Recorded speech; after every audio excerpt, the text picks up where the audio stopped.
So তাদের সম্মানার্থে হচ্ছে আমাদের বইমেলাটা। অনেক আসছি আমি বই মেলা। আমার বাবা আমাকে সবসময় বই মেলা নিয়ে আসে, বই কেনার জন্য বা দেখার জন্য। আমার হচ্ছে ঐতিহাসিক বই খুব পছন্দ, যেটাতে আবার রহস্যময় বই আমার পছন্দ দুটোই। এখনো রহস্যময় কোনো বই কেনা হয়নি, কেনার পর বলতে পারবো। বাট আমার ইউনিক দেখতেছি যে এখানে মানুষ কম, অন্য টাইম খুব মানুষ থাকে, হাঁটা যায় না মানুষের কারণে। বাট এখন অনেক ফাঁকা।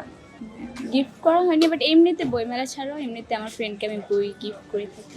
বাংলা ভাষাকে মাতৃভাষা করার জন্য যারা রাজপথে নেমে আসছিল, মানে বাংলা ভাষাকে স্বীকৃতি দেওয়ার জন্য যারা নিজের জীবন দিয়েছে, তো তাদের আজকে যে আমরা বাংলা ভাষায় কথা বলতেছি, তাদের মাধ্যমে পরবর্তীতে আবার আমাদের মুক্তিযুদ্ধ পাওয়া 1971 যেটা।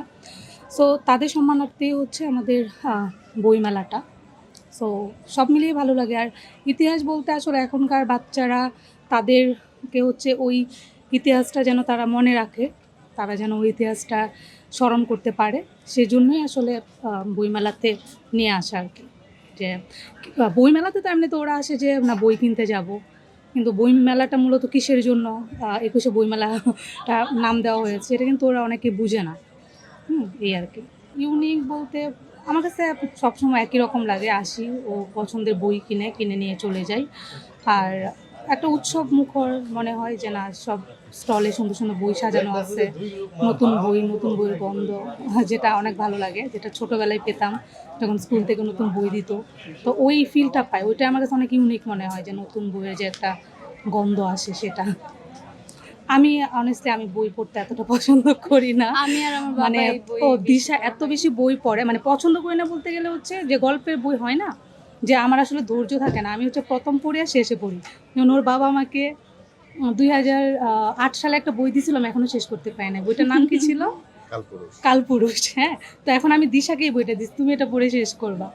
তো আমি আসলে বই পড়ি, গল্পের বই খুব মানে কম আর কি। তো দিশা প্রচুর বই পড়ে, ও এমন হয় যে 2 দিনেই ও গল্পের বই শেষ করে ফেলে।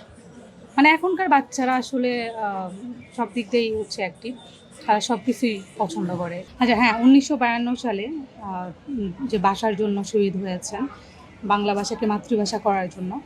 তো এই ইতিহাসটা আসলে অনেকেই ভুলে যায়। সো অনেকে মনে রাখে না। আমার উচিত যে পরবর্তী প্রজন্মকে, পরবর্তী যারা আছে, যারা পরবর্তী প্রজন্ম আছে তাদেরকে এটার ব্যাপারে জানানো উচিত বা শেখানো উচিত, তাদেরকে স্মরণ করিয়ে দেওয়া উচিত। আমার কাছে এটাই মনে হয়। আর ভাষার ব্যাপারটা হচ্ছে যে আহ, আমরা যারা বাংলাদেশে আছি, আমরা বাংলা ভাষাকে অনেক সম্মান করি, বাংলা ভাষাকে হচ্ছে আমরা অনেক বুকে ধারণ করি। আমার হচ্ছে বাংলাতে কথা বলতে অনেক ভালো লাগে। আমি বিশ্বের যে কোনো প্রান্তেই যাই, আমার কাছে মনে হয় যে না, বাংলা হচ্ছে আমার মাতৃভাষা, এই ভাষাকে আমি বুকে ধারণ করে চলি। আর ওয়ার্ল্ড ওয়াইড মানে পরিপ্রেক্ষিতে হচ্ছে আমাদের ভাষা যেটা মানে ভাষার কথা বলতে হয়, যেমন ইংলিশে কথা বলতে হয়, ইংরেজিতে, সরি। সো এই ক্ষেত্রে আমার মনে হয় যে দুইটা ভাষাকেই হচ্ছে, মানে বাংলা ভাষাটাকে মেন প্রাধান্য দেওয়া উচিত। আর